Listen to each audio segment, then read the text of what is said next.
Уважаемые кыргызстанцы, в прошлый раз я выходил и давал комментарии по новой конституции, но сегодня приходится снова выйти и снова дать немного комментариев по тем вопросам, которые сегодня поднимаются в Конституционном совещании.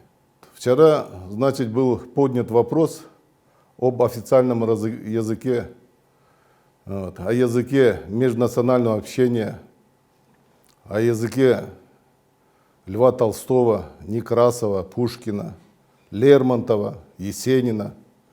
Это о русском языке. Конечно, высказывание произошло, и реакция сразу произошла в Государственной Думе Российской Федерации.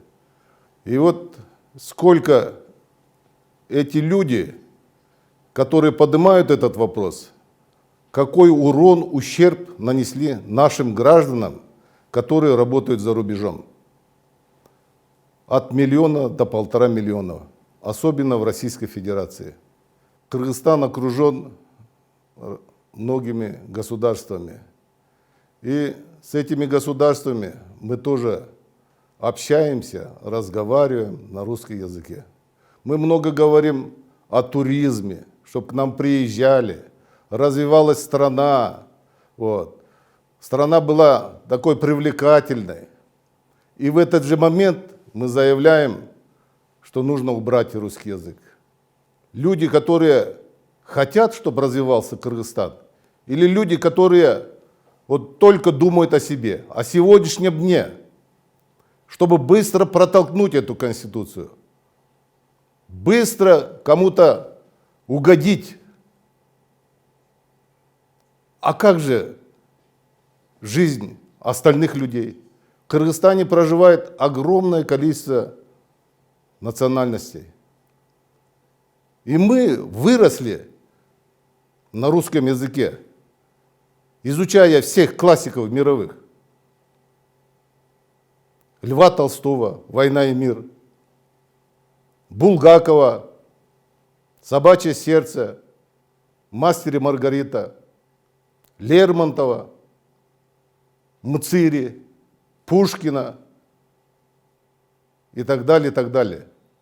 Русский язык, как официальный, он должен быть, жить в Кыргызстане и быть языком межнационального общения.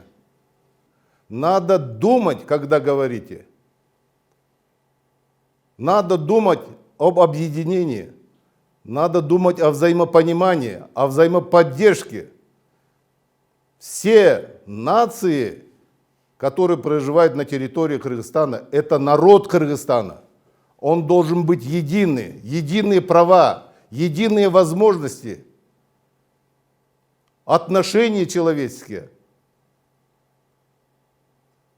Вот когда будет такое единение, дружба, взаимоотношения порядочное, человеческое, тогда мы будем развиваться.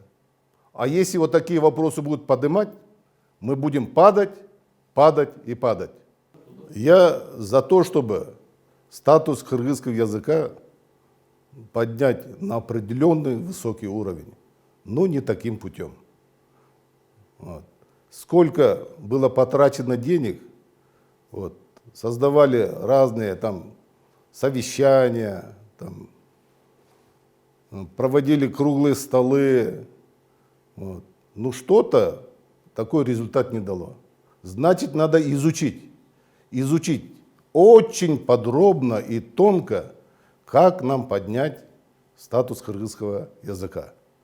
И чтобы больше населения желало говорить на кыргызском языке, стремилось говорить на кыргызском языке. Но притесняя один язык, поднимать другой, я думаю, это неправильно.